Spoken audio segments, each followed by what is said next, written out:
Hi, my name is Geof Marshall, and on behalf of my co-managers Kevin McSweeney and Josh Verghese, this is the quarterly commentary and outlook for Signature High Income Fund, and I should mention these comments also largely apply to Signature Diversified Yield. The first quarter of 2020 started off on a positive note with the markets higher, maybe wrestling with U.S.-Iran tensions, some preoccupation with the U.S. Democratic primaries, and at least at Signature, given already soft economic numbers, some debate whether the Fed had done enough with 3 mid-cycle adjustment interest rate cuts in 2019 to keep U.S. economic growth in positive territory in 2020 and 2021.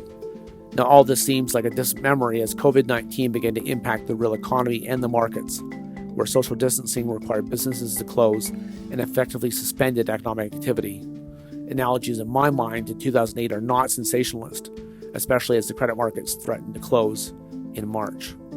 Now, we started the year defensively positioned in the funds with portfolio hedges in place in the form of 30-year U.S. Treasury bonds and a hedge on half the high-yield bonds in the portfolios. What we saw in the markets was a bit of exuberance, where a lack of volatility early in the year, in our mind, translates into complacency.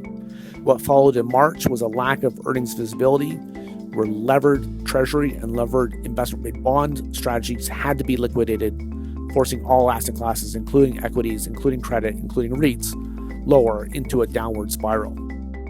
Signature High Yield Bond did not perform defensively as expected, either in absolute terms or versus peers. High yield bonds, REITs, infrastructure equities all moved lower in unison. Nonetheless, we were very opportunistic and active at this time, trimming names where we expected to see further volatility or where we had diminished confidence, and adding new lines like U.S. data center provider Equinix, as well as the bonds on a senior secured basis of Carnival Cruise Lines, yielding 11.5% for 3-year risk. We've been adding to the 3 core asset classes of the funds, trimming cash and trimming other equities. While Q2 and Q3 will undoubtedly find the global economy in recession, there's been a tremendous amount of fiscal and monetary stimulus, which we think will bridge the markets and bridge the economy back to economic growth. Some businesses and sectors will experience real pain in the short run. This will materialize in deep downgrades, defaults, dividend cuts, poor earnings, and dilutive equity raises. But very importantly, this is priced in.